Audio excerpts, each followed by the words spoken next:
You should visualize and feel the pressure, but you shouldn't stop there. You should continue visualizing yourself overcoming that and succeeding. When I first got started, I would have the instinct to punch people. I started in a female-dominated team. From the first time I stepped on the mat, I saw that women could lead and that women could be powerful and that women could teach men in this sport. It's all about how you handle those thoughts. It's not about whether they're present or not. We can't control if they show up. It's all about what we do with them.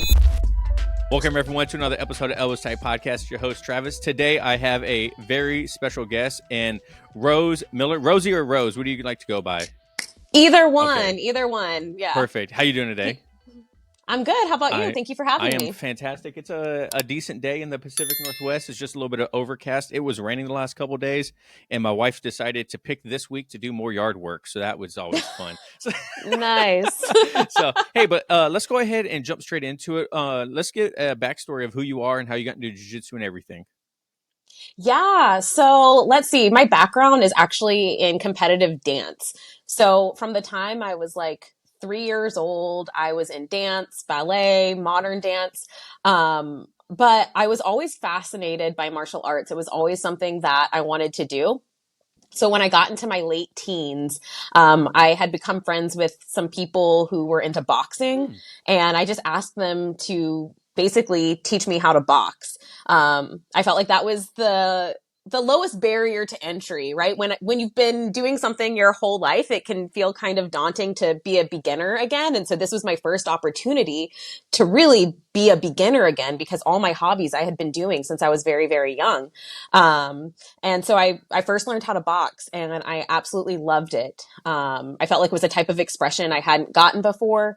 And at this point in my life, like, it was so different from the dance world. Like in the dance world, it's choreographed first, and it's very much about like what you look like and what size you are, instead of really like what your body is doing, even though dancers do incredible things. And so it was this really radical like mindset shift for me to kind of tap more into like this aggressive side of me. And I think I had a lot of aggression to kind of let go of. And then around 23, I moved to San Diego, and I joined a gym, and a mixed martial arts gym called the Arena MMA. And I started boxing there. And I would always watch after class, the jiu-jitsu class that was happening on the other side of the gym. And there was just this girl who was there every day. She was a purple belt. She was the only girl in class. And I just thought she was so cool. And jiu-jitsu just seemed so scary to me. Like I didn't understand it at all, but it made me want to understand it. So that's kind of where like my interest really peaked. It was also around the time that Ronda Rousey was coming up in the UFC and just dominating everyone. And I always knew it was happening when these people were on their feet. But when it got to the ground, I didn't know what was going on. And I wanted to know what was going on. I definitely wasn't that like UFC spectator that was like, stand them up. I was like, I want to understand it. And so long story short, eventually I just decided that it was something that I wanted to pursue. Some changes had happened at the gym. My boxing coach ended up passing away very unexpectedly. And I just used that as an opportunity to kind of seek out something new. And so I started jiu-jitsu, and it's pretty much I've been hooked since day one. Were you that type of person that came from boxing and you're like, okay, well, I have an experience in striking, so I should be okay-ish when I step on the mats? I don't think so. I think I knew that I would be okay with like contact, and I would be okay, quote unquote, fighting. I think boxing helped me with that, but I think I knew that jiu-jitsu was so different that I wasn't planning to rely on anything from boxing to get me through jiu-jitsu. I mean, when I first got started, I would have the instinct to punch people, and I would like, that's not what we're doing, you know? So yeah, I was definitely okay with like the energy, kind of that combative energy, but it's a very different energy in jiu-jitsu than boxing.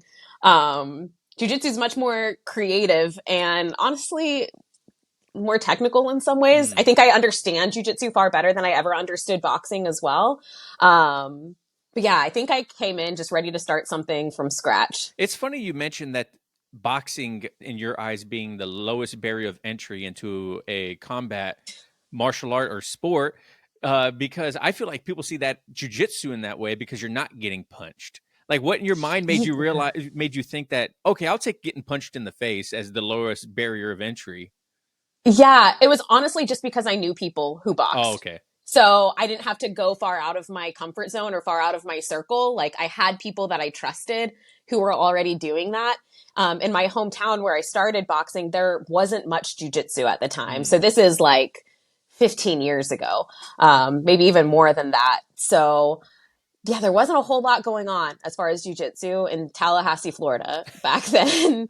There were a couple small gyms now that I found, but yeah. So, what was that experience like stepping on the mats for the first time? Were you how many females were how many women were in the class? Were you the only one? Were you able to roll with someone your size? Like, what was that whole experience like?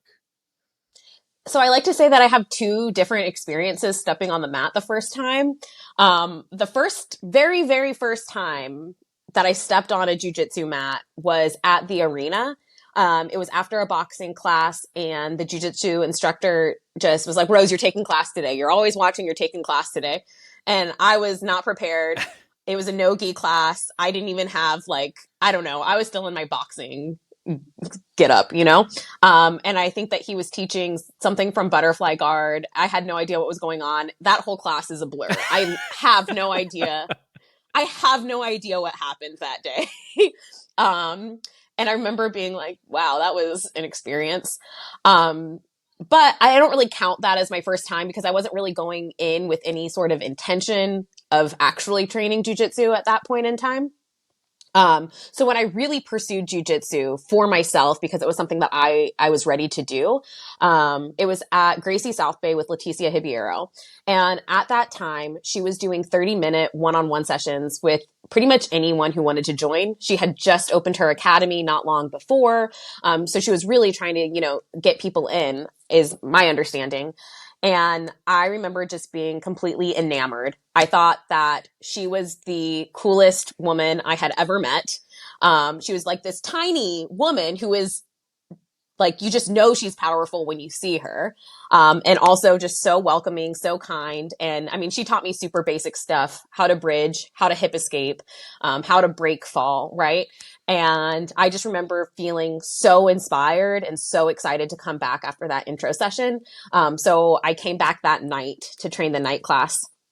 And at that time, I mean, she had one of the most dominant women teams in jujitsu. And so there were a ton of women Oh, that's there. nice. And yeah, and there were a handful of other white belt women there who were around my size. So when I started jujitsu, I had a very unique experience that I started in a female dominated team, a female led team. There was still a male's presence. Her husband and partner, Fabricio, was also there helping to run the gym. But from the first time I stepped on the mat, I saw that women could lead and that women could be powerful and that women could teach men in this sport, which I think is a very unique thing to see day one. Yeah, and I've talked to plenty of people, and I think the general consensus is if you want to see how successful an academy is, look at their women in the academy, right? Like Mm-hmm. if there's a large woman following or women students in the academy, that it generally means it's going to be a very successful academy. Like we have maybe three or four in our class. Typically, in our morning class, the one I take, it's about half and half, and I Mm-hmm. love it, man, because I'm all for like women's step. I'm still trying to get my wife to join. You know, the other day, like a Yeah. couple weeks ago, she's like, "I think I might do jujitsu," and I was like, don't hyperventilate. Like, don't get too excited. Don't make this weird. Don't make this weird. You know, because I'm like, you should do it. It's so much fun, and I feel. If people had more experience like yours, women had more experience like yours, like it'd be a totally different sport and a whole totally different like community because it's more welcoming in my eyes. Yeah, and my thing too, where I really see an opportunity or a missed opportunity in a lot of gyms is having women lead co-ed classes. I always say that the best way to support women's jujitsu is to have women's leading co-eds classes, not only the women's classes. Like have a women's class, but let that be to help build confidence and transition them to the co-ed classes if they're not ready to jump right in there. And then the best way to make that transition feel accessible and welcoming to other women, especially women who maybe aren't there to compete. Maybe they're there to build confidence. Maybe they're there to work through past trauma. Who knows why they're there? But for some women, there needs to be kind of, transition to the co-ed classes that can feel kind of daunting. And I think a great way to do that is to have more female representation leading those classes. How do you feel about all female classes? Um, it's kind of like, all female like self-defense seminars, or I'm all for it. Like, I think it's a great, barrier or a way to get more women into it. But at the end of the day, I still feel like they should be kind of like herd. I don't want to say herded, but like pushed towards the co-ed class. You know what I mean? How do you feel about strictly women only classes? Yeah, I'm with you. I mean, I think that they serve a purpose, but I don't think that should be the only place these women are encouraged to train. And so I teach a women's only class here in San Diego, and the only reason I accepted that class was because I said, if I teach this women's only class, I also want to teach co-ed classes. I also want these women to see that this space and these classes are for them too. Because there's no such thing as women's jujitsu. Right. It's just jujitsu. And one of the nice things about jujitsu is it's one of the only sports that we don't have that W in front of it, right? It's not the WNBA. It's not Oh, W that's a good jujitsu. point. It's just jujitsu. And I want to keep it like that, So I think it's really important that women go to the co-ed classes. I think it's super important to expose yourself to that and yeah, just let it be jujitsu. You have a pretty extensive competition background, right? You mentioned like on your Instagram the other day, you suffered a couple concussions in a short period, so you unfortunately had to stop competing. What was it like for you competing? Oh gosh. So yeah, it's been a trip. It took me a long time to learn how to compete. I'm a very competitive person naturally. I grew up competing in dance. I was always a very successful competitor in pretty much everything I became competitive in, whether it was dance or I used to compete in piano and music theory. Like anything that I It's did, interesting. I would seek out competition. Big nerd energy. Um, and so I've always sought out those types of challenges. But it wasn't until I competed in jujitsu that I was really confronted with the pain of loss and the way it hurts to lose in jujitsu. Because when you learn in jujitsu, it's you one on one with another person. And jujitsu was the thing that I lost the most at out of the gate. Like, I Hmm. think I went a full year of like all white belt. I think I lost first or second round in everything. And it was really good for me, to be honest. Like, I had to learn how to lose. I had to learn how to learn. I think coming from like a weightlifting background and just kind of being a pretty physical person, I was really relying on my strength a lot instead of technique at the beginning. And I also wasn't giving justice to the impact of mindset when it came to competing and when it came to competing in jujitsu. And so it was a huge learning curve for me. That surprised me. I was the competitor that thought I'm going to win my first tournament for sure. No doubt in my mind. And it did not go that way. Cause I was the kid who I felt really confident in the training room and competing for me was totally different. Um, but it was also really good. So throughout blue belt, I was competing a lot at a lot of opens, started winning more, started losing some. And I think it was because I never felt super confident competing because I placed so much of my worth. Like, I'm good at jujitsu if I win, or I belong here if this. And there was always some contingent factor there. There was always something riding on it. And it really wasn't until I let that go and I started just competing for myself, competed out of curiosity, competed because I was excited to do jujitsu, that I really started finding success. So it was not straightforward for me. It took a lot of practice, struggle, losing before I felt like it finally clicked for me. Real quick, this episode is brought to you by our Patreon and YouTube members. Thank you guys so much for committing $5 a month for exclusive and early content, and you get priority Q&A, and you will get secret live streams, and also you have the opportunity to get your roles reviewed by myself and a past guest or one of my high-level friends that can tell you what you're doing wrong, what your goals are, and where you should be focusing. Also, you are directly supporting the podcast and allowing me to keep improving and keeping my editor Dan. So thank you guys so much to my patrons and to the YouTube memberships. If you guys want to join for $5 a month, link is down below. Thank you so much. Back to the show. Peace. I've only competed once, and I'm sure if people are regular listeners of the show, they're tired of me talking about it. But I do plan on competing again. I think there's a competition coming up April, I think it is, April and May in our area. And I think I'm going to sign up for it again because I was, I realized after the first time competing when people say, "Oh, it's just jujitsu. It's just you're just doing jujitsu," couldn't have been further from the truth. Like I was astonished how different it was. There were so many different stress factors coming into it. Like I didn't have a coach there. I didn't know how things worked. Like I didn't know that. Hey, I'm weighing in, and that means I'm basically ready to go. Like I'm about to go on the mat. I had no idea, right? So I weighed in and I didn't, properly rehydrate. I didn't take any, high or like gummy bears or anything to get some of my blood sugar up. And I was just like sitting there. I was like, is that it? Like, does that mean like we're about to go on? And they're like, hey, all right, you guys, now you're let's go to mat number 5. And I was like, oh, we're going? Like I had no idea. You know what I mean? And there was just a whole bunch of eye-opening experiences that next time I compete, I feel like I'm going to be much more mentally prepared. Like, I'm like, all right, now I understand how this works. Someone told me that I had to weigh in again right before I stepped on the mats. So I was like, I don't want to drink any water because I'm Oh, afraid geez. that I'm going to step on the scale, step on the mat, and I'm going to get disqualified because I'm going to be over. So I just didn't do anything. And Oh, man. now I know that's not true. So Yeah. what was the biggest eye opener for you when you first competed for the first time? So it's kind of funny because I had a friend, he was an upper belt. I think he was a purple or brown belt. I think he was a purple belt.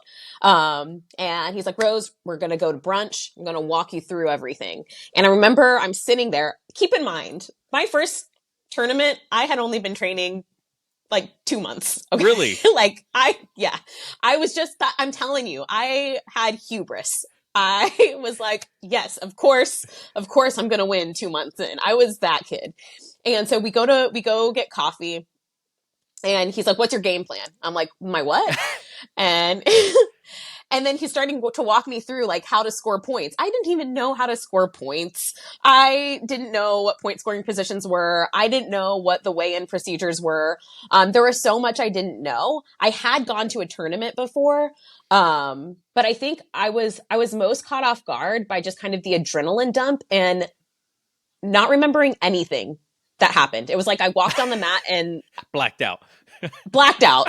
Like immediate amnesia. So I was not expecting that. And because I had been used to performing, but not knowing what's coming next, even when you have trained however many times, I mean, there's this, and this is why I love competing too, is being able to operate under pressure, being able to operate under stress. It's so important. And so I think that was the biggest surprise. And I was absolutely hooked after that first competition. Really? Again, it was just this feeling of that did not go how I expected. I want to understand why. I want to understand how this works. If people have heard me on other podcasts, they'll know that my very first match ever was with like a yellow or orange belt who had been trained. She was a teenager or maybe like 11 or 12, who had been training for like 5 or 6 years. And I was a white belt adult woman who had been training for 2 months. And that, because I know a lot of guys have the experience of going to a gym and rolling with like a small female and getting destroyed. And I had a similar experience, only it was with like a preteen who had been training for 6 years. So that's what hooked me. Yeah, I love that because when I had it reminds me of the first time I had my first jiu-jitsu class and we rolled afterwards and I got my butt kicked by like an 18-year-old one stripe white belt, right? And at the time, I was like super big into strength and conditioning. I was trying to compete in Olympic weightlifting, and so I had really decent numbers for lifting weights and stuff like that. And I just remember this kid was like half my size and half my age, and he's just whooped my tail, right? Mm-hmm. And to me, it was, I don't ever want that to happen again. I need to figure out how to do this better. But for some Mm-hmm. people, that's the complete opposite of the way they handle it. They're like, I don't ever want to do this again. I don't ever want to be faced with this again. I don't ever want to be in this situation again. And I feel like competing is the same way. Some people will have that rude awakening of, oh, I'm not as good as I thought I was. Like, Yeah. and Well, oh, go ahead. no, and I was going to say, so how do you view stuff like that with when you work with athletes? Well, I think the thing is I think the misconception is that people don't have those thoughts ever. When the reality is, like, even I have, like, leading up to competition, I'll be like, what the heck are you doing, Rose? Like, you're putting yourself through this again. You're going to sign up for the master's division next time. You're definitely signing up for the master's division. And I never do. I work through those thoughts, but it's not like, it's all about how you handle those thoughts. It's not about whether they're present or not. We can't control if they show up. It's all about what we do with them. Right. And so coaching people through not only listening to themselves, but talking to themselves, I think is super important. And you said something a few moments ago about, people say it's just going out there and doing jujitsu, but your first competition was far from that. But but the goal is for it to be just another day doing jujitsu.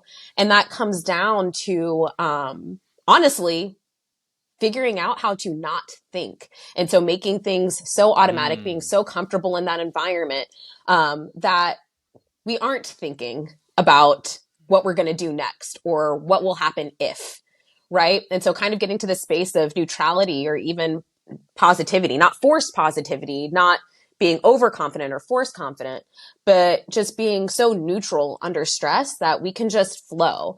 And so we can't control the outcome. We can't control what the ref sees. We can't control what our opponent does, but we can control our thoughts. We can have the goal of having our best performance ever. We can control what we do in the bullpen, how we control our thoughts. We can control all of those things. And that's really what we want to focus on. There's research that shows that affirmative talk, I trust myself, I have an answer for anything that's going to happen, leads to much better performance outcomes than instructional thought. And I think a lot of people, before they step on the mat to compete, are thinking, if they do this, I'm going to do this. Or, okay, I'm going to pull, and then I'm going to do this. And then I'm going to, they're thinking step by step when you have no idea what's going to happen. Right. Hmm. And so I think making that shift is really huge. That's so interesting because I'm guilty, and I will say that I've told people they need to visualize their competition. They need to visualize their roles and how to do X, Y, and Z if they do X, Y, and Z or whatever. You know what I mean? Well, that's actually great advice. You should visualize it. And so visualize what you want to do, but don't only visualize it happening perfectly. You should visualize and feel the pressure. You should visualize and feel the resistance, but you shouldn't stop there. You should continue visualizing yourself overcoming that and succeeding. And if something goes wrong, say you lose a match, I want you to replay that match, but correct your mistakes so that you're visualizing yourself doing it correctly. So visualization is huge, but I think where people make the mistake is they either visualize themselves doing it flawlessly without resistance, and it's never going to happen like that. So then when you feel the resistance and you feel your heart rate rise and you have the thoughts of, if I can do this, they never visualize themselves going through that. And you absolutely have to, because that's what's going to happen. And then the other thing is, if people lose, they tend to replay their loss exactly how it happened. And so then you're just getting reps of seeing yourself fail. But you have the answer for that. Maybe you didn't do it when you needed to, but you will do it next time and you know how. And so I want you to visualize yourself correcting that over and over and over again. Mental reps really, really matter. And then visualize other things. Visualize yourself getting your hand raised. Visualize yourself on the top of the podium. Do all of that. but also visualize the pressure and visualize yourself overcoming it. No, I think that's great. And I think one thing that helps or that kind of hurt me though in my first competition, I would love to get your opinion on this, is I didn't have a coach there, which didn't necessarily I've never that was my first competing, right? So I don't know what it's like to have a coach there versus not have a coach there. So I just only have this one experience. But one thing I did was I felt like I was paying attention more to my opponent's coaches and what the coach was telling Mm. them to do rather than trying to develop my game and work on things that I wanted to do. I felt like as if I was just trying to stop them from advancing instead of trying to advance myself. How do you work with your athletes to not have that dichotomy of either I focus on what they're supposed to be doing and not try to advance, or I try to advance and just ignore what their coach is saying? Because I think there is Yeah. power in both, but it has to be a Hmm. balance. Yeah. Well, first of all, props for you actually being able to hear anything that was being said off the mat. It Like felt really some quiet people, besides his coach, I'm going to say. that's incredible, to be honest. I mean, I was going to say, who knows, even if you had your coach there, some people don't even hear their coach. Some people don't even they hear their coach, but they can't make their body do the thing. So having a coach is sometimes hit or miss. I think it's awesome to have that support and have someone in your corner and know someone's there for you. But it's kind of a skill in itself to remember, oh, hey, I'm supposed to be like listening and doing this. Your coach is kind of like the eyes seeing the whole situation from the outside. And it can be hugely helpful if you can hear them, if you can recognize their voice and do it. But for your question, I'm very much a like impose your game, make any one of their attacks an attack for yourself. So I'm very much about not worrying so much about what your opponent is doing and knowing where you want to be and being able to find it from anywhere. And so sometimes with like my coaching with jiu-jitsu athletes, a lot of them will send me footage, whether it's of training or of competitions. We'll talk about stuff that they are running into, and I will give them specific training intentions for that week.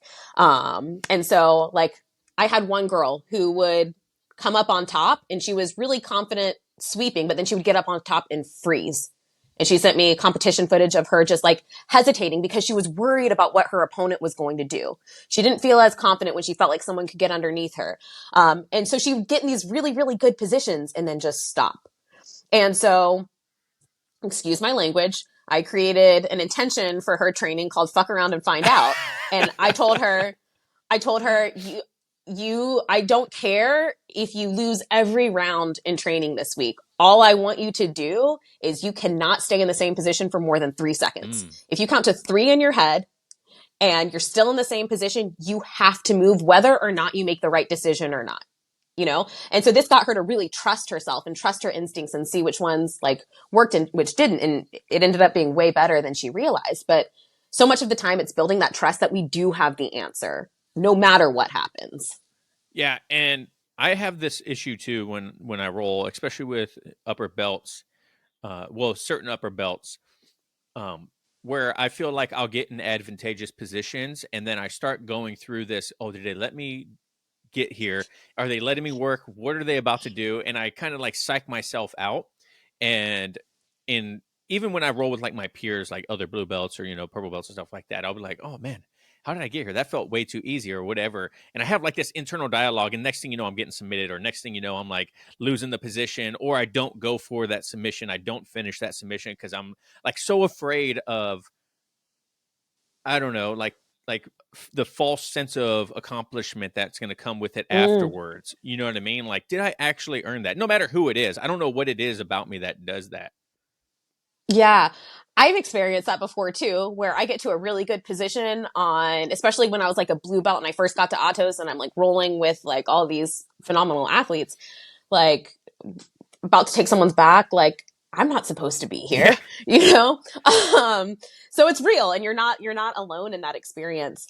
And I think it like you really should push yourself to push through those thoughts and just even if you get to an advantageous position, even if you submit a higher rank, like it's just another day on the mat. Just like if you were to get submitted too, there's no what should happen. Who knows? Who cares if they're working on something else? They didn't let you get there. unless they were trying to work a specific escape, in which case, no matter what you do, it doesn't really matter. So I think it's part of it is just like not taking it so seriously, you know, man, I get submitted, they get submitted. I'm going to be in a bad position. They're going to be in a bad position. Who cares? We're training, and just really allowing yourself to be yourself on the mat. And I think it's interesting too, that you recognize that you start thinking in those moments. And when we start thinking, we slow down. Yeah. When we start thinking, we stop ourselves. Action is unconscious. And so when we start thinking, our body isn't going to move as fast. It's not going to be as fluid, and we're just going to stop ourselves. So really trying to if you notice those thoughts coming, just trying to get back in your body and being present in that position, no matter who it's with. It's not disrespectful. It's not disrespectful to do well with a higher belt. How do you work with your athletes on the building confidence in the training room that translates over to competition? Because as you mentioned, and many other people that probably listen to the show, they feel great in the training room, but then when they step on the competition mat, they have, they're like, oh man, this guy's really good. Like he's kicking my butt. And there could be, this internal struggle of that could go back to the training room. That's like, hey, I'm not that good. Like how am I doing so good in here? But when I go compete, I get obliterated. Yeah. So I think it's a little bit different for everyone. Whoops. I don't know what happened. Is it okay if okay, we're back. We're back with the lights. That was weird. But honestly, I think the confidence thing is a little bit different for everyone. So it kind of depends on where this person is coming from. But I will say, I think a lot of people think confidence has to be earned. I think a lot of people think confidence comes from a result. I think a lot of people think confidence is universal, when really that couldn't be further from the truth. Confidence is developed. Confidence is often skill and circumstance specific. Confidence is something that we learn. It's a belief that hard work is going to pay off. If confidence was a result, if confidence had to be earned through winning a tournament, we wouldn't see underdogs win. If confidence, a lot of people also think success automatically builds confidence, but it doesn't. Sometimes success becomes pressure, and then we see these high level athletes cave under pressure because they think something is expected of them. So confidence isn't so black and white. And I think that's first and foremost the most important thing people should know is there's a lot of myths that we learn about confidence that just aren't true. And so confidence is a practice. We put so much attention into our jiu-jitsu technique. We put so much attention maybe into strength and conditioning or nutrition to be in peak physical shape. But you also have to put that same intention and attention to your mindset, because it is something that is learned. It is something that's developed, and it's something that needs to be nourished. Just because you become confident in one area doesn't mean you're going to become confident in all areas. And it certainly doesn't mean that you're going to stay confident.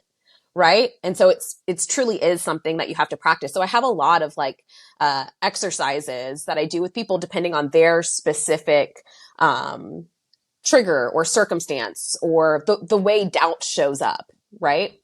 Yeah, I talked to Heisam Rita after he submitted Cyborg in the last ADCC. I talked to him like 2 weeks afterwards and got his how it felt and everything like that, because obviously that was like the biggest upset of the last ADCC.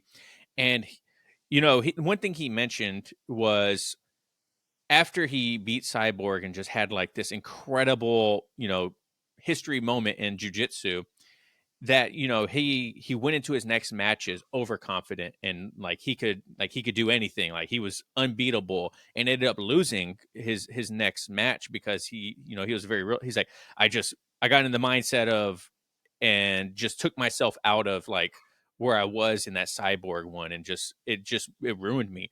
How do athletes keep their head in, the blinders on, head in the moment, and not let their last success dictate their future matches? Yeah, that's a great question. So oftentimes people will either be really prepared for their first match and feel really grounded because the first match is usually mentally the hardest, or it's built up to be mentally the hardest. And then I know once I get through that, I'm warmed up and I'm ready to go. But the thing is, there can be mindset shifts that happen, oh shoot, now I'm in semis, now I'm in finals, now this one matters a lot, right? And so we have different routines. I call it a mindset toolbox in competition to kind of ground people and bring them back to this kind of neutral space. And so it comes down to a lot of mantras, breathing techniques, just things to remind ourselves to be in this present moment. And I like that you mentioned overconfidence. I hate that term. I absolutely hate that term.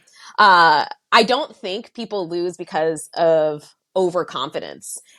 Overconfidence isn't a belief that you can just like run through people and that it's not going to be hard. And I think that's how people use it, right? I became overconfident and so I forgot that I had to work hard in this next match too. It's when people use overconfidence, I think they're really referring to being taken out of the present moment, being taken past the work that they still have to do, right? And forgetting, oh, wait, I still have 2 more matches. I still have to show up again. And it's that confidence and belief that I can show up the exact same way I did in that sideboard match for my next 2 matches. That is confidence, right? And so the reason I bring that up is because I think a lot of people are hesitant to develop self-belief and develop strong confidence because they're like, I don't want to be overconfident. Yeah, I I hear don't that want a to be lot. cocky. I Yeah. don't, and it's like, no, like first let's let that be a problem first before we start worrying about it. Let's let that be an issue, you know? And so much of it is like true confidence is that groundedness, that presence, and that belief that, no matter what happens, you're going to have an answer. That hard work pays off. So it's not disregard for your opponents. It's not jumping ahead of the present moment. It's being completely in the present moment. What do you think is harder to correct? Having someone with an underwhelming self-confidence or I don't want to say overconfident because you just said you hate that, but like too much confidence, like a little on the air of little egotistical, a little cocky. Like which one do you find harder Yeah. to work with? Honestly, I can't say that I've ever really worked with someone who was really on the cocky side of things. Um, and I think that might depend on the individual, but I don't know. I like to think that getting people to believe in themselves, it might take time, but I think with the right guidance, it's not hard to do. And I don't know. I think maybe it might be harder to work with someone who's jumping ahead of themselves a little too much. But I don't know. I've never really experienced that, to be honest. I'm mostly building people up. Yeah. So you also do strength conditioning and nutrition for athletes too. What does Mm-hmm. the strength and conditioning look like leading up to a competition? Are they cycling on and off with supplements? Or, well, that sounds really bad. I don't do any of No, no. that. I don't do any I of was like, that. that's I'm not not that that. kind of I coach. was thinking like in my head like creatine or something like that, like protein, but Yeah. that came out completely wrong. Anyways, so, like, are they? What's the word I'm looking for? Like Yeah, like peaking and peaking. I can't believe I'm deloading and stuff like deloading. that. That's the word I'm looking. Oh my gosh, I can't I believe got you. strength and I got conditioning you. background. I forgot the word deloading. Are they deloading All 6 weeks good. out, 8 weeks out? Like, what does their strength and conditioning look like? So again, it depends. So a lot of my answers are going to be it depends. So let's say I have a recreational athlete who is doing this because they love it, and maybe they compete 2 or 3 times a year, right? It's not like they're competing every weekend. Yeah, we're probably going to taper. We're probably going to let them recover a little bit and try to like peak their performance for the competition, no matter how quote unquote big or small the competition is. And by the way, I also hate using terms big and small for tournaments. Competition is a competition is a competition, and we should just think of them all like that instead of putting pressure around them, That's a right? great idea. So if you're not competing frequently, then yeah, why not? Let's let you have that full experience, right? Now, if I have someone who is competing multiple times in a month, competes at all the majors in addition to, doing super fights and, just competing very, very often. If we deloaded and tapered for every single competition, this person would never be like actually making progress in the gym, right? And so with those types of people, we're going to prioritize a few competitions throughout the year to really peak for, and the rest are part of training camp. So What about nutrition? I know there's for some reason it's probably not as prominent anymore now, but there's this whole idea of carbohydrates within jujitsu, and you're not supposed to. I think it's probably the Gracies back in the day, like you don't want to eat carbohydrates because X, Y, and Z or whatever. How do you navigate these misconceptions about nutrition with some of these athletes, especially if they've probably been doing jujitsu for a while and they might have this dogma mentality about nutrition? I run into this a lot. Um, Carbohydrates are so important for athletes, and even things that we would consider quote unquote bad, right? I've heard instructors say, don't have sugar after training. And I'm like, no, actually, Do, please yes. go You have, actually should, please yes. have sugar. Yeah. Especially if we're talking about professional athletes who are training multiple times a day and like hard training sessions, right? Like, please go eat some gummy bears. Um, and so a lot of it comes down to education, and really just taking the time to explain why. It gets through to some people. It won't get through to everyone, but I am big on educating people on why we're doing what we're doing. I like to say I'm not a drill sergeant. I'm not your boss. I'm here to like collaborate with my clients and guide them through this experience. And especially with kind of my more gen pop recreational people, eventually I want them to have the confidence to do this on their own. I don't want them to need me forever. I want them to know how to fuel themselves, know why they fuel themselves this way, and feel confident doing so. How do you feel about one thing that my wife comes from like a bodybuilding background, and they do carb cycling and then purposeful carbohydrate loading before big workouts and stuff like that, and then cutting carbohydrates down on rest days. Is that something that you look at too when you work with certain athletes? Not really, to be honest. Most people don't need it that in depth. Um, I try to keep my athletes' carbs as high as possible, as long as possible, and cutting them is like absolute last thing. And honestly, if we get to the point where we have to cut carbs, unless we have like 24 hours to refeed, I'm going to recommend we don't do that weight cut if that's what's required. There's other ways to go about it. The only time I really get into nutrient timing or meal timing or, carb cycling or whatever is if I have someone who's training at high intensities multiple times a day and is in a caloric deficit. Then we're going to have to be a little bit more particular with what we're eating and when. But if I have someone at maintenance, if I have someone who's just looking to boost performance, we don't need to worry about that in most cases. So you mentioned something in there that's a hot topic, especially with hobbyists, and we talked about it real quick before. Weight cutting. How do you feel about weight cutting in jiu-jitsu? I used to be an absolute no. I used to I used to say, don't do it. It's not worth it.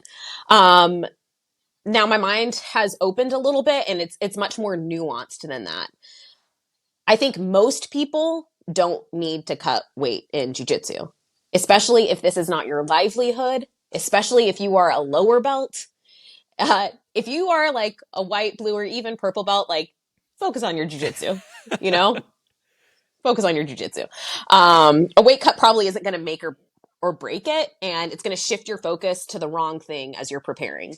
Develop good jujitsu. Focus on developing good jujitsu.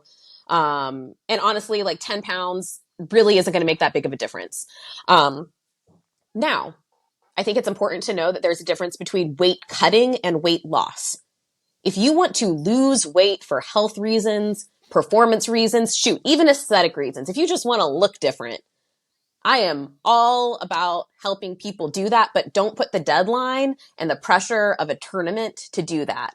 Maybe you're thinking long term, I want to compete in this different weight class. Okay, let's do it slowly. Let's do it the right way, and compete where you're at for as long as you're there and adjust weight classes when it's time, right? So I think this distinction between weight loss and weight cutting is super important. I think also knowing the difference, this is a whole different tangent that I won't go completely on, but I think knowing the difference between like in the fitness industry, we are constantly shown these like shredded people who are like, work with me, be your best self. And I am so opposed to that. Like, your leanest self is not your best self. Your leanest self is probably not even your healthiest self. So I think we really have to have a more realistic understanding of what a healthy body composition looks like, what a good performance-based body composition looks like. And if you still want to cut down leaner than that, cool. As long as you know that you don't have to be super shredded to be healthy or to perform well. And then we have guys who are taking special supplements who are able to maintain a very lean physique and keep their testosterone levels at healthy levels, when people who aren't, you know, taking stuff, they're not going to be able to achieve that same level of leanness and maintain healthy testosterone levels.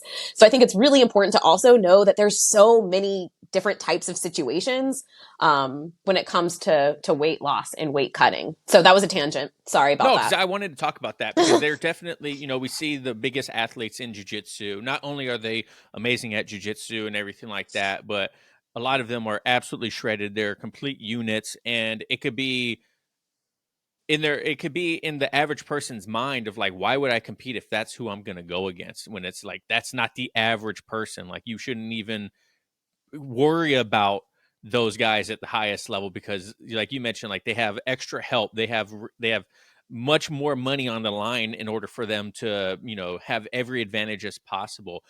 How do you run into that with your athletes now? If they're like, they have this idea that they have to be, you know, look like a bodybuilder stepping on stage in order to be a good jujitsu athlete? Yeah, I do. I do run into that sometimes. And I just have to be real about, well, first of all, some people are training so much that it's actually hard for them to eat enough to put on body fat. Like, lots of these professional athletes are training at high intensities quite a bit, and then they're teaching and they're extremely active. And so it's like, yeah, sure, if you want to match that level of activity, and if you can recover like these professional athletes are able to recover, then sure. But there's a lot of comparing apples and oranges instead of realizing like, I can't compare myself to someone who's doing this full time at a professional level if I'm not there. And that's okay. You can still like get so much out of competing. You can still be a phenomenal competitor in jujitsu and get so much out of that experience, even if your experience doesn't look like all these other people. And I think finding a way to make it work for you with your lifestyle is the key to making competing fun.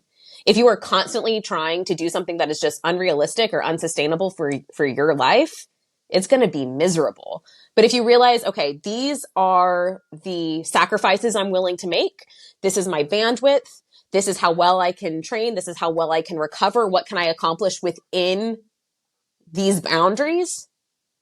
Then you're going to have a great time, right? It's just when we try to live according to someone else's boundaries and someone else's goals and someone else's, parameters, that we get into that comparison game and it becomes not fun anymore.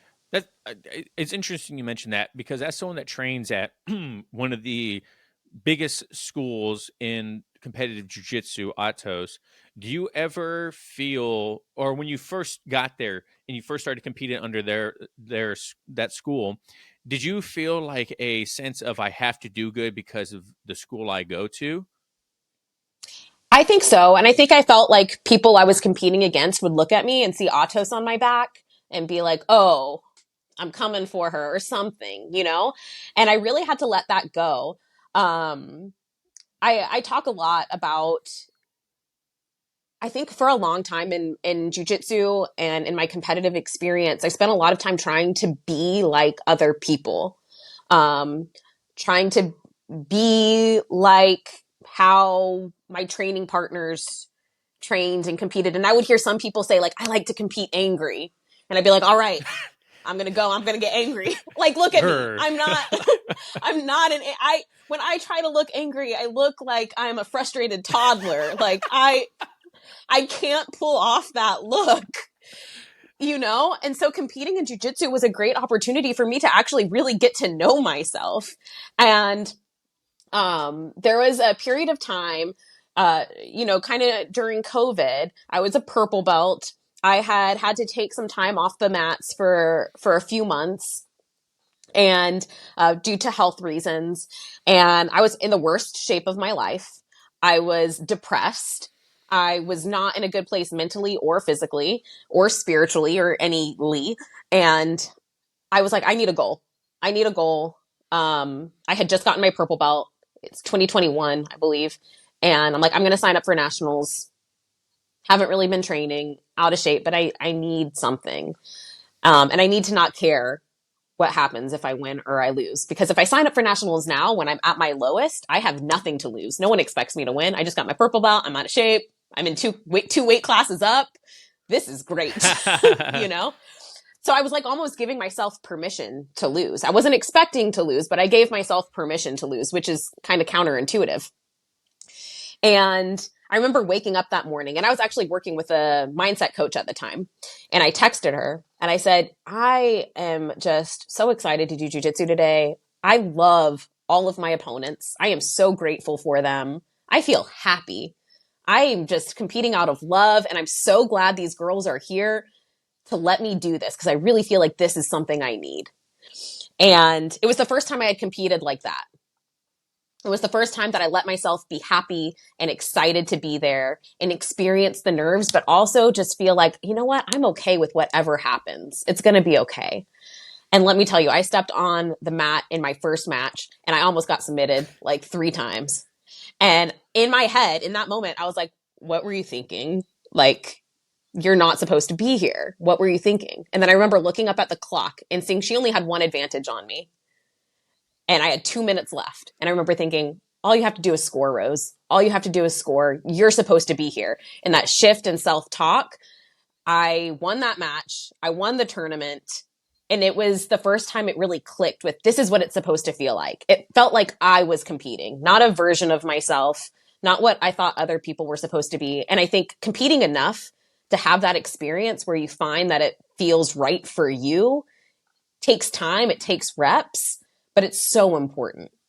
You did so you weren't a purple belt for very very long then, were you? No, I wasn't. I was a blue belt forever, but I was only a purple belt for 2 years, How long were you a blue belt? like five That's where years I'm or at six now. I'm right there years. with you. Yeah, I'm like, I was a blue oh belt forever, man. Soon but someone's gonna it's think this is good. a super dark or a super light black belt one of these days. Like how bad it is. Yeah.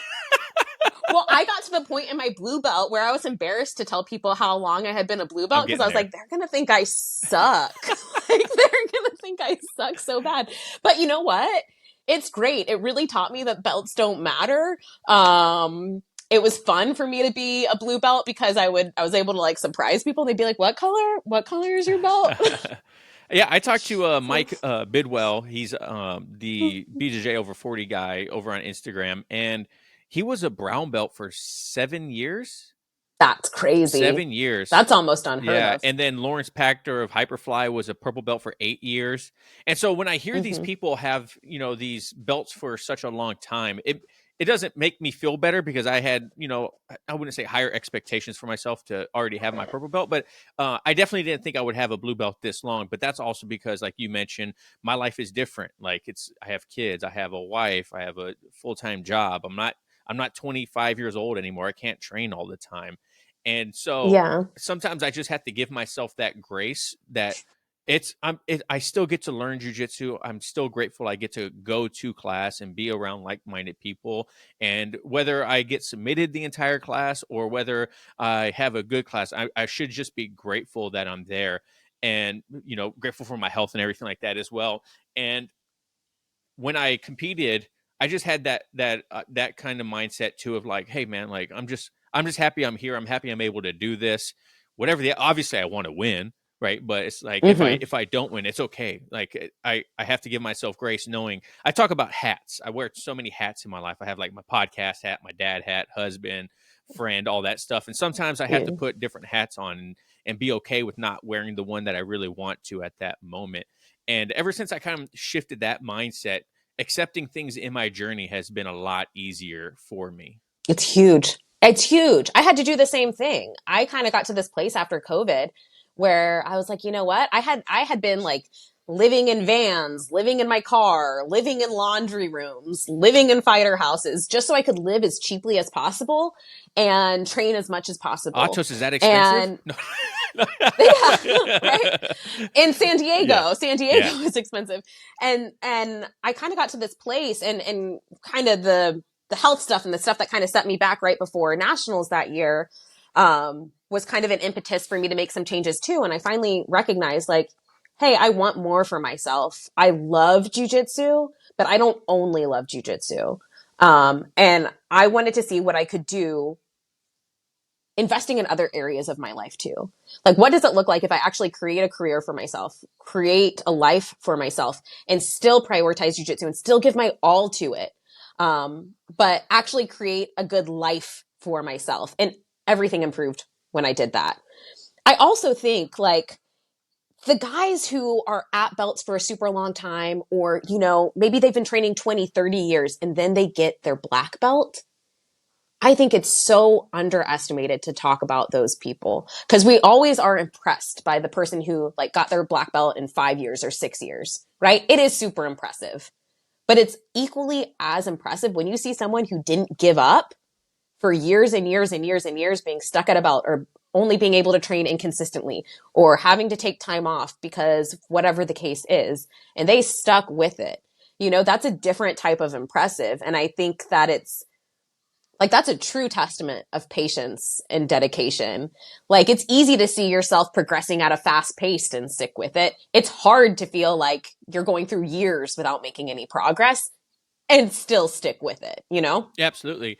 When you work with the athletes you work with, when they go on, let's say, like losing streaks, or they don't perform as well as they want to, and they hit plateaus or have blue belt blues or whatever it is, how do you coach them through that? Like, because it can be very hard for some people, and it can be discouraging if they lose 3-4 tournaments in a row, or whatever it is. Like, how do you redirect them to keep their eyes on their goals? Yeah, I think losing is a very important skill to have, to be honest. So, I mean, the first reframe is that this is actually a positive in the long run, especially if you are still in your colored belts. I like to think of colored belt competitions as just training camps for the higher levels. And just kind of like we say, we want to lose in training, not in competition. We'd rather lose in lower belts than in higher belts, right? And kind of develop that Yeah. awareness and those skills along the way. So the first thing is a reframe that this is actually going to be positive, in the long run, that we are learning a lot in these moments. I think the second thing is kind of back to confidence, that a lot of people think success, necessarily develops confidence, and that failure necessarily, um, diminishes confidence. But that's also not true. If we are able to make the proper reframes and edit it and see what we can improve, and continue to build that confidence off the mat and bring it on the mat. It's just reps of getting there. And so you really can't let failure stop you. You can only let failure educate you. No, that's great. I think when you understand how Henry Gracie said, he was so successful at jujitsu not because of all of his body type and his family name and stuff like that. One of the things he attributes it to is because he's failed so many times, and he just kept coming back to it.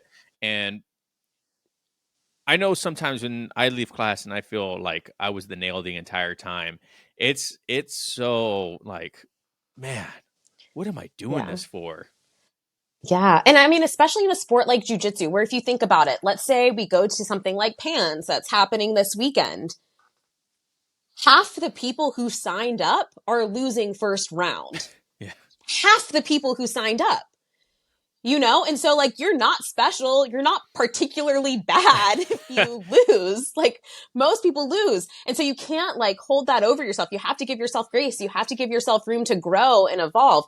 It's very rare that someone has, like, a winning streak like Tainan, for example. Most people lose more often than they win, or about equal, even people at a super high level. And so you have to give yourself grace. You have to let go of the fear of losing, you have to be more curious about, hey, if I give it all right now, let's see if I win with that. Right. And that's a hard thing to do because you have to be willing to lose. You have to be willing to give it all in pursuit of that win. And a lot of people let their fear of losing hold them back from giving their all, because if you give your all, then you don't have the excuse of, I just didn't pull the trigger, you know, I just didn't show up as myself today. No, you have to show up 100% as yourself and be willing to risk saying, I gave everything I had and it still wasn't enough. Yeah. And that's a hard pill to swallow, but you have to be able to do that. Yeah, Jordan Robbie, he's a brown belt over at Auto. I know Yeah, yeah, Jordan. good guy. Yeah. When I interviewed him, he mentioned, he's like, people always say, you don't lose, you win or you learn. He's like, and that is true. He's like, you do lose, you have to learn to accept the loss. He's like, but you do have to look at it as a learning experience, because then that's how you improve. Like earlier you mentioned, you replay these failures in your mind over and over again. And I think you pointed out something great that I got to start thinking about too. And instead of replaying the failure, replay it as, what could I have done?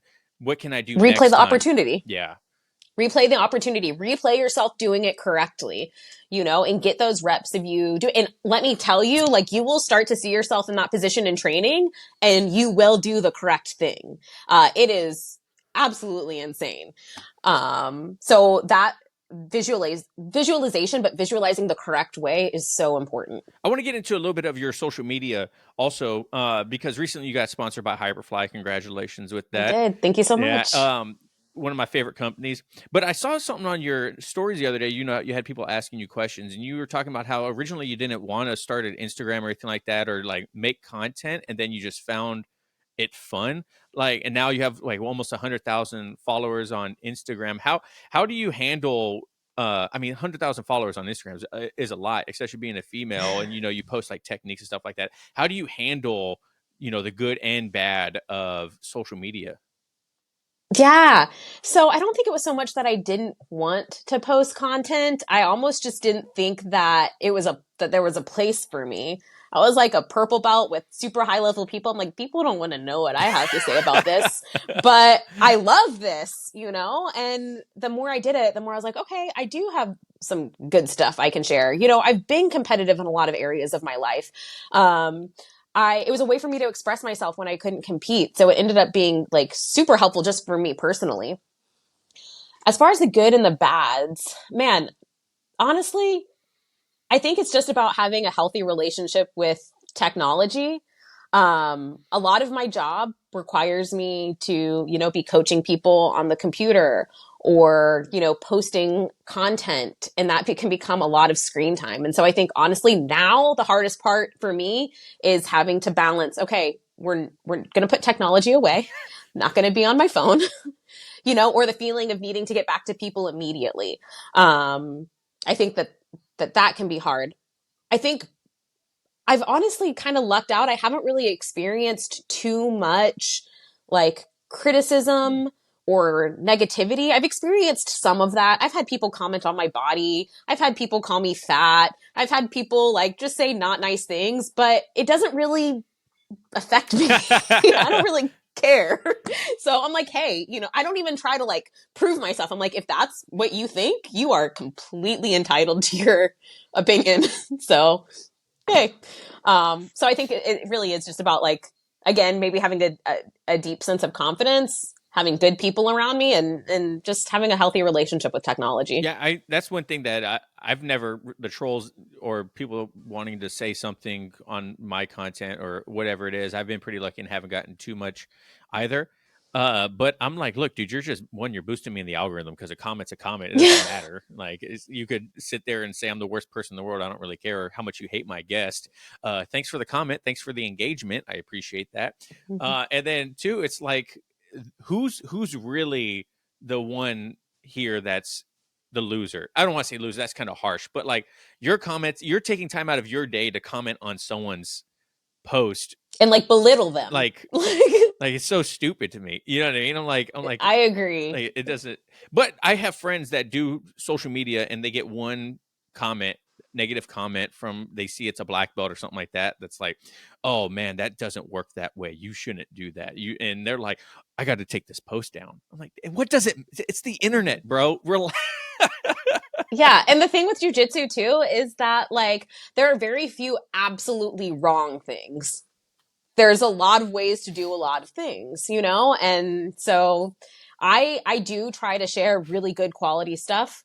I do try to believe, you know, in everything I post, and I do try to I care about the content I post. I care a lot. So at first it did hurt when I would get negative comments. But you know, you just have to, I like to say, listen to the haters, but don't necessarily believe them. Like, is there a way I could have done this better? But at the end of the day, believe in what I'm doing, be authentic with what I put out there. And then I really can't control other people's Why perceptions. do you think you've been so successul at social media? Do you feel like it's your quality, it's your instruction, your personality? I was hoping you could tell me. I don't, I don't know. Um, you know, I'm not really sure. I think maybe a little bit of all of that from what I've gathered from other people. And it's been so cool to hear people say that I've had a positive impact on them, a positive impact on their life, or that like I helped them keep going. That's truly all I want to do in this space is create a positive, supportive environment, because I do feel like there's a lot of places in jiu-jitsu that, aren't so, you know, pretty. And I want to keep it a positive thing. I want to keep it a healthy thing. And so I think I am very vulnerable and authentic. I try to share a lot of just myself, and I just try to be real. And I think sometimes it's nice when people can relate to who they see on the screen. You know, I compete. I'm not an elite competitor. I train with elite competitors, so I have that cool experience, right? But at the end of the day, I'm a brown belt who started jujitsu about 9 years ago, and some days I get smashed and some days I do really well and some days I win the tournament and some days I don't. And I'm a pretty normal person who has tried really, really hard to do extraordinary things with extraordinary people and just learn along the way. And so I think people maybe see themselves in me, is my theory, right? Because I'm not like a Fionn Davies or anything. Not even close, you know, like not even close.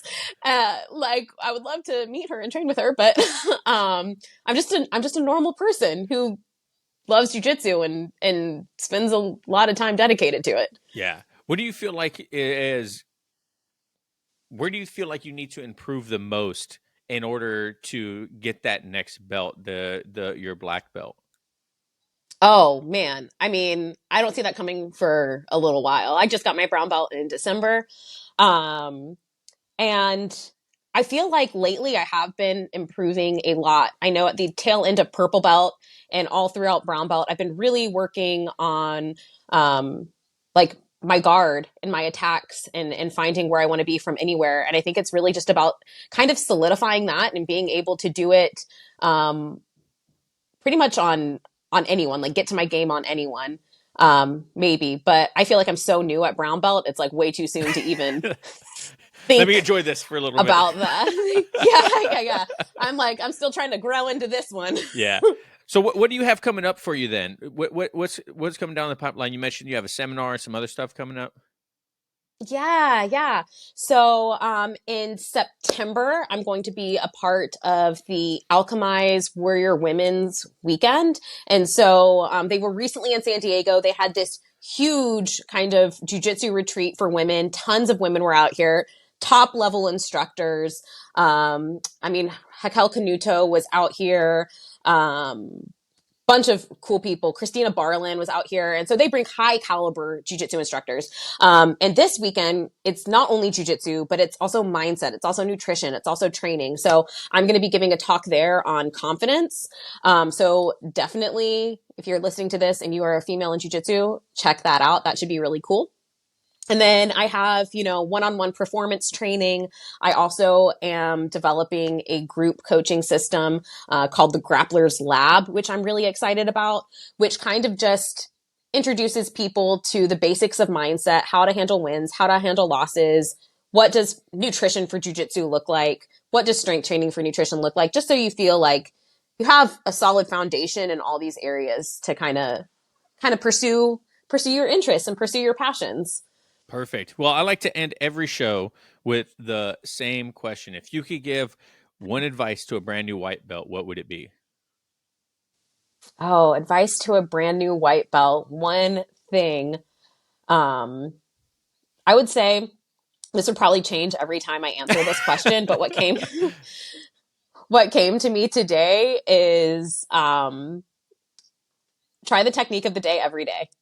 There's probably like more powerful things that I could say about like show up and whatever, whatever, whatever. But like honestly, try to find the technique of the day every day. And that would be my advice probably to a blue belt, a purple belt.